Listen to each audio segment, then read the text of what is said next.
Tchou! Bonjour à tous, c'est GLG et je vous souhaite la bienvenue pour votre JT du Geek EV, toujours en mode électrique. Aujourd'hui, on parle du tout nouveau Chery Chuchangja EQ7 2025, un SUV entièrement électrique qui vient d'entrer sur le marché chinois.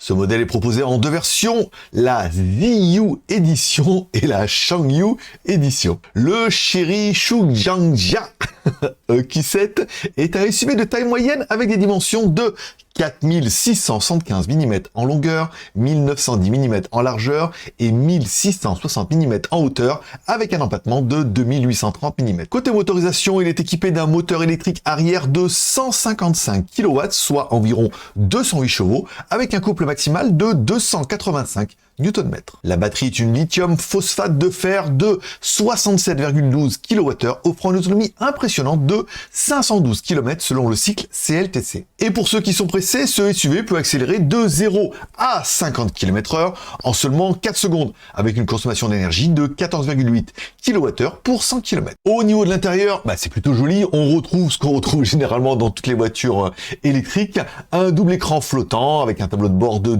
12,3 pouces et un écran de contrôle central de 12,3 pouces. Voilà, deux fois le même écran, comme ça permet de réduire les coûts. Bon, après, vous aurez compris qu'on a des versions un petit peu différentes, avec la version Ziyu Edition, avec affichage de pression des pneus, d'un capteur de stationnement arrière, de régulateur de vitesse, ainsi que des réglages électriques, de la ventilation de chauffage pour les sièges conducteurs, et un système de reconnaissance vocale est également inclus.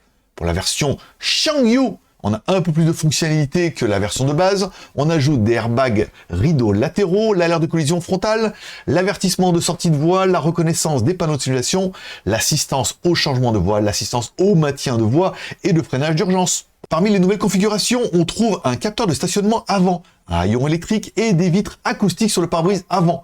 Le nombre de haut-parleurs passe de 4 à 8 et le coffre avant de 40 litres est également inclus. Le prix démarre à 21 000 €, encore une fois hors taxe pour la version Ziyu Edition, un tarif très compétitif pour le marché chinois. Alors que pensez-vous de ce Chery Chuchangja EQ7 2025 ou 2025? On va l'appeler EQ7, ce sera plus simple. Avec un prix pareil, est-ce que vous pensez qu'il peut rivaliser avec les autres SUV électriques sur le marché? Dites-le moi en commentaire, je suis curieux de savoir ce que vous en pensez. Et pour ceux qui veulent me soutenir, vous pouvez également mettre un petit pouce en l'air ou un petit pouce en bas. Vous pouvez m'offrir un café via un super merci ou directement via Tipeee. Le JT du Geek EV, c'est une news par jour et une news supplémentaire pour chaque café offert. Alors, merci de laisser un like, un dislike, un commentaire et de vous abonner. Si ce n'est pas encore fait, je vous rappelle que pour plus d'informations sur les véhicules électriques et les voitures automobiles chinoises, vous pouvez consulter nos vidéos tous les jours sur cette chaîne YouTube. Vous retrouvez également les articles complets sur notre site jtgeek.com. À demain!